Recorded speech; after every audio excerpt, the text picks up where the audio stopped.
What is going on, everybody? It's been a little bit since I've done a review, so I am back here today to talk to you about what might probably be my favorite movie of the year. I've got to really settle on that. If you've come to know like me personally on my taste and stuff, I share a lot of taste with Will. I definitely don't share a lot of taste with Gabe. I know Will's gonna love this movie, and I know Gabe's watching this review. Gabe, I don't think will like this movie. But holy shit, okay, I'm getting ahead of myself. I had so much fun, okay? So I apologize if I mispronounce her name, but she's very crucial to why I love this movie so much. Corley Fargeet or Fargiat, however you say it, is the director's name. And there is a Shutter original. I have seen, I think, like north of 95% of all the Shutter originals. I love Shutter.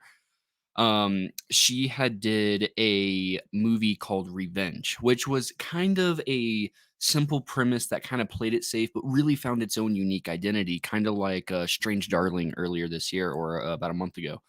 And I was super eager after I watched that, I'd say about a year ago or so, right around there.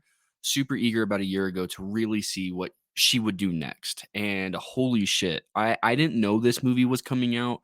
A lot of people that I don't even know go and really watch movies are excited because of Demi Moore. You know, Demi Moore's an icon for a lot of people out there. And a lot of people were really excited to see Demi Moore in this, and she's absolutely great. The most standout star here.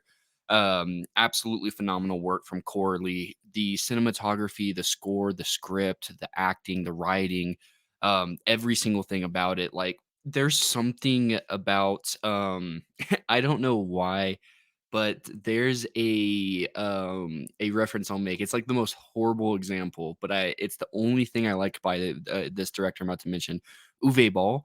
He has this style. I just recently rewatched House of the Dead, and there's times like if you look at this mic, you know, you'll have your character right here where this mic is, and then you'll have the camera right here.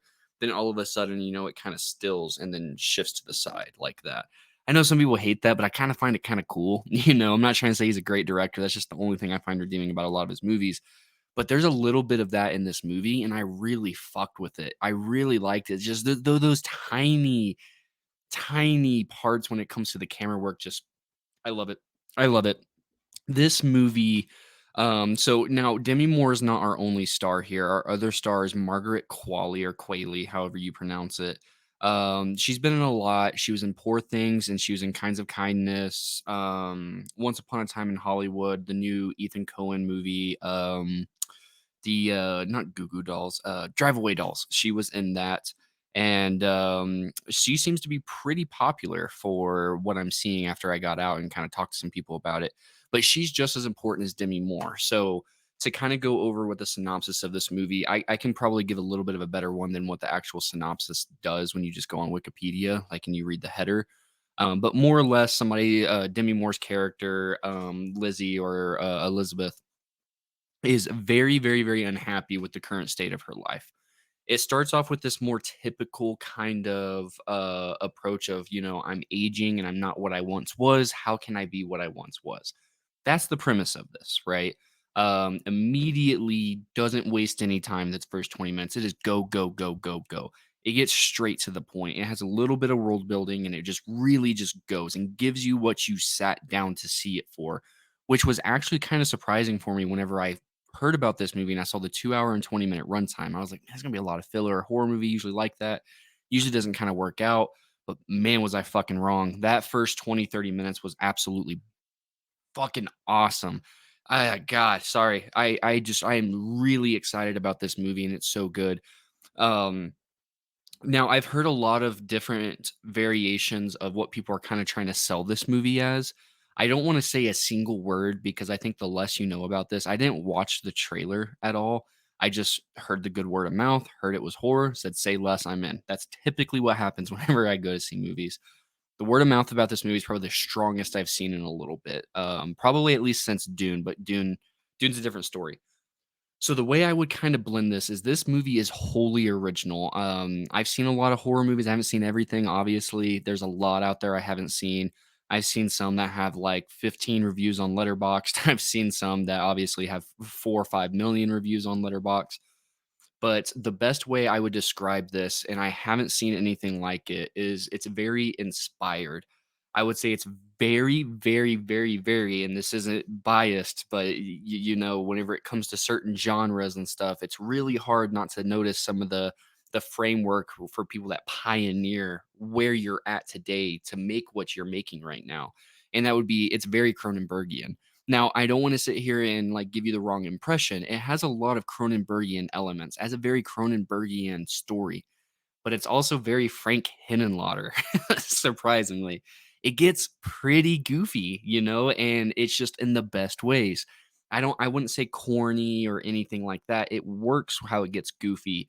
I'd kind of say if you're a fan of Basket Case, that would probably be the Henenlotter, not Frankenhooker or anything like that, but that'd be kind of the Henenlotter. I'd kind of be like, hey, that's kind of what you're looking at with this.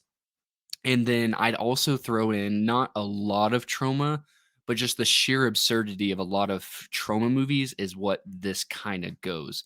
And that's why I say when I say Cronenbergian, it's because of the framework and a lot of like how what manifests in this really feels like something that would have genuinely came from Cronenberg, but at the same time, the director here really finds a way to be original while feeling so inspired and so clearly inspired. And it really feels like a love letter to so many different tropes and I guess you could say swings inside of the horror genre.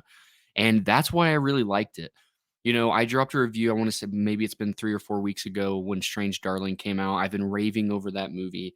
The I really was like sitting here trying to think if I think that might be like, in my top five, top 10, and I really couldn't come up with an answer because that movie treads waters and just kind of finds a way to be original in treading similar waters for what it is. I really can't think of a single movie, maybe Body Melt, maybe, and that's really, really a stretch that would be anything like this. And again, Body Melt's just so campy and so goofy and so zany. This one is like a very serious movie up until you start approaching the very, very end of the final act. And it just fucking works for me. It just works for me. Like I really, really love so much about this movie. It is so awesome. I really do hope that this gets a 4K. I really hope Revenge gets a 4K. Please go check that out if you haven't seen it. I talk about that movie as often as the opportunity allows itself. Now, it's got some graphic or not graphic, but like some sensitive material that might be triggering to others in that movie. So definitely read the synopsis on that one before you go and check that out because I don't want to give a bad recommendation in that manner. But yeah, like this movie, shit, a 10 out of 10. I can't complain about it. It's just a movie that really feels like it's for me. And again, the 2 hour and 20 minute runtime really feels so tight. It felt like I sat down and I was out. There were no parts that dragged. Every single part that was in there plays a role in it. I don't I mean maybe a minute total. Trim a few seconds here, trim a few seconds there, trim a few seconds here.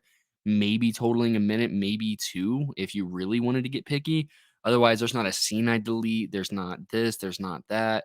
This movie made me feel everything excited, thrilled, how do you say it? Angry a little bit at how some of these characters act, just kind of pisses you off. But yeah, Demi Moore gives an absolute standout performance here. Dennis Quaid, he plays one of the executives. He's just kind of like a Vince McMahon character. Somebody had asked me that whenever I got out. I was like, actually, now that you mentioned that, yeah, that kind of is how he is. But yeah, totally a 10 out of 10 movie. And that's not just the high of it. It's just so awesome whenever you get a movie like this that's made for under 15 million and you get somebody so iconic like Demi, and then you get somebody new that can be so iconic. She's already got quite the fucking filmography, a great one with Margaret. And then you've got Dennis Quaid, but it really follows Margaret and Demi in this one, Elizabeth and Sue. And it's just such a cool ass concept. 10 out of 10. Give it a check out. I'd love to hear your thoughts below, but please let's keep it spoiler free. I never thought I'd have to say that. And I get it. The comments are something you have to go to, but let's be kind to everybody down below and leave some spoiler free thoughts. You can be as loose with it as you want. Just please don't give any details away down in the comments. We want to try to avoid that so that way everybody wants to go down there and chat with you as well. Again, this might be one of my favorites of the year. Now, I'm not saying it's the best. I'm saying it's one of my favorites, if not my favorite. I'm sure it's my favorite of the year. Thank you guys so much. Make sure to comment, like, subscribe, and stay tuned for some more exciting from Screen to Shelf content. See you guys later.